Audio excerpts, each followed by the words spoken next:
Assalamualaikum warahmatullahi wabarakatuh. Selamat datang di video saya, para trader pemula. Kali ini saya akan membahas mengenai cara trading bagi trader pemula di emiten Bukalapak. Jadi, teman-teman trader, bagi Anda yang masih pemula di bursa saham, uh, banyak rekan-rekan maupun guru-guru atau senior yang telah lama di bursa saham memberikan masukan kepada kita agar jangan untuk trading maupun investasi pada saham-saham IPO. Karena seperti yang diketahui, untuk trading di saham-saham IPO ini bagi seorang trader sangat sulit, tidak mudah karena indikator-indikator yang biasa digunakan untuk menganalisis belum sempurna karena datanya belum masuk. Seperti saya kasih contoh, saya biasa menggunakan moving average 5 dan 20. Ini bisa dilihat moving average yang 5-nya sudah muncul di hari kelima karena ini rata-rata harga 5 hari. Tapi moving average yang ke-20-nya belum muncul. Jadi belum bisa memberikan sinyal. Kita tidak mengetahui arah tren dari harganya ini mau kemana dengan menggunakan moving average saja. Nah, untuk menggunakan stokastik juga sama. Stokastik datanya belum ada, belum muncul juga. Karena stokastik 14-14-33 berarti dia butuh data lebih daripada 5 hari.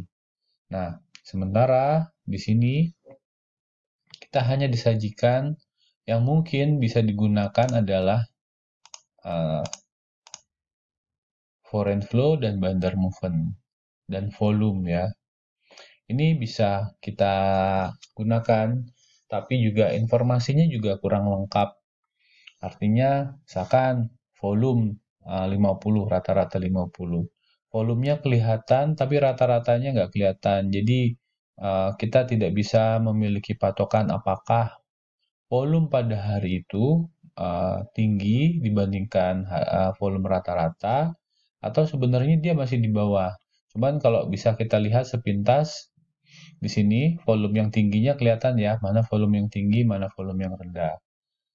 Nah, untuk bandar volume dan bandar movement, ini kelihatan karena dia mengambil datanya harian, bukan uh, 5 hari atau rata-rata 10 hari, sepertinya bukan.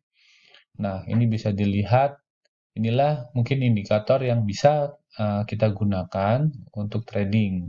Artinya, kita bisa mengetahui apakah supply dan demand terhadap saham Bukalapak ini seperti apa. Kemudian, pihak mana yang mentradingkan atau jual beli saham Bukalapak. Nah, caranya mungkin kita bisa mengikuti bagaimana cara dia masuk ataupun keluar dari market atau dari emiten Bukalapak. Kemudian foreign flow juga bisa kita gunakan untuk melakukan prediksi kemana harga saham ini. Ya, seperti bandar movement dan bandar volume, foreign flow juga bisa kita gunakan untuk melihat, mengantisipasi, dan memproyeksikan apakah harga saham ini mempunyai potensi naik atau tidak. Kemudian, kalau dari frekuensi analyzer juga nggak kelihatan. Ini yang biasa indikator-indikator yang saya gunakan. Ichimoku apalagi itu juga belum kelihatan. Nah, jadi kalau teman-teman trader pemula ingin trading di saham Bukalapak, mungkin yang bisa saya rekomendasikan adalah penggunaan indikator foreign flow dan bandar movement serta volume, walaupun belum sempurna volumenya. Nah, kalau kita menggunakan indikator-indikator tersebut, ini kita munculkan, maka kita bisa lihat yang pertama, di saham di awal-awal dia turun karena memang dari foreign maupun bandar movement-nya juga turun. Ini terlihat di sini ya, terdapat aksi jual yang cukup besar. Kemudian naik lagi di hari keempat, di hari kelima ya, hari kelima dia naik lagi. Ini terlihat dari di hari kelima, baik bandar volume maupun foreign net buy and sell-nya itu juga hijau. Di hari keenam dia turun lagi, karena ini juga terlihat dari bandar volumenya yang merah, walaupun net foreign-nya ini hijau. Ini diduga karena retail-retailnya melakukan cut loss. Kalau informasi yang diterima ada margin, orang-orang nih yang beli sahamnya, trading sahamnya pakai margin dan harganya terus turun. Nah, dia ada margin call di sini. Nah, nanti teman-teman belajar lagi mengenai margin call. Kemudian kita lihat lagi trennya ini yang kuning, foreign flow-nya naik ya. Nah, kita lihat di sini walaupun tipis, dia juga terdapat kenaikan. Tapi kenaikannya ini tidak kuat karena di satu sisi yang bandar movement-nya dia sideways cenderung turun. Nah, ini bisa kita konfirmasi di sini ya. Jadi, mulai hari kelima sampai dengan hari ini, foreign-nya ini akumulasi, walaupun akumulasinya tipis-tipis nih. Akumulasinya tipis-tipis, sementara bandar movement-nya dia nggak stabil karena di sini lepas, ambil, lepas, lepas, ambil lagi dalam volume yang tipis. Nah, kalau teman-teman trader pemula, saya sarankan karena kita trading tidak melihat fundamental, maka yang bisa dilakukan adalah kita ikut tren, terutama tren naik ya. Itu paling gampang, paling mudah banget melihat portfolio kita jadi hijau di tren naik. Nah, kalau mau masuk, lihat trennya apakah naik atau tidak. Nah, cara ngeceknya apakah tren naiknya itu kencang atau lemah, dilihat di volumenya. Kalau misalkan volumenya ini tidak meyakinkan, artinya tidak tinggi, kemudian harganya tidak naik, berarti jangan masuk dulu. Karena tidak ada kepastian apakah ini akan naik atau turun.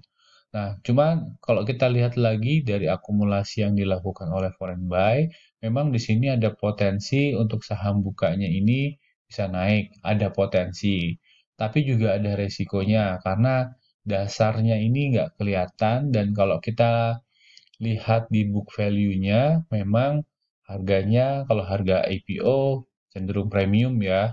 Premium kalau misalkan pemegang saham lamanya mau menjual ke bursa, otomatis harganya akan turun terus ke bawah. Tapi kalau misalkan banyak yang melihat prospek dari Bukalapak ini ke depannya sangat cerah, ini cenderung arahnya naik ke atas dan ada yang akumulasi. Nah, balik lagi nanti ke teman-teman. Yang pertama, kalau saya usul, tentukan resikonya mau di mana. Artinya, kalau misalkan turunnya sampai berapa banyak? Nih, kalau kita simulasi, kemungkinan turunnya bisa sampai 13%. Kemungkinan turunnya bisa sampai 13% atau lebih lagi. Mungkin saja terjadi. Kalau misalkan naiknya, potensinya bisa sampai 46% di harga tertinggi di hari kedua ya. Mungkin bisa jadi kalau misalkan secara pergerakan harga dan akumulasi yang dilakukan oleh asing maupun pihak lokal dalam jumlah besar itu mendukung. Artinya trennya dia terus mengakumulasi. Ini bisa saja terjadi. Nah, makanya balik lagi teman-teman trader pemula supaya nggak nyangkut, supaya mentalnya juga kuat, sedari awal tentukan dulu kira-kira modal yang direlakan untuk di cut loss tuh berapa banyak dan target dari keuntungannya berapa besar sehingga kita disiplin dengan perencanaan yang kita buat. Kalau misalkan disiplin, mudah-mudahan nggak nyangkut selama emiten Bukalapak ini liquid. Tapi kalau misalkan nggak disiplin, bisa jadi nyangkut ya, karena kalau loss, misalkan titik cut loss kita di 5% lewat, kita hold, turun lagi 15%, kita hold, 20% kita hold, 25% kita hold. Nah, itu berarti nyangkut, apalagi kalau misalkan fundamental dan valuasinya mahal, sehingga penurunan harga sampai dengan ke bawah bottom juga mungkin saja terjadi. Nah, kita nggak usah pakai valuasi yang canggih-canggih, yang biasanya di-share oleh influencer, tapi kita pakai ini aja, teknik yang sederhana aja, yang seperti tadi saya sampaikan.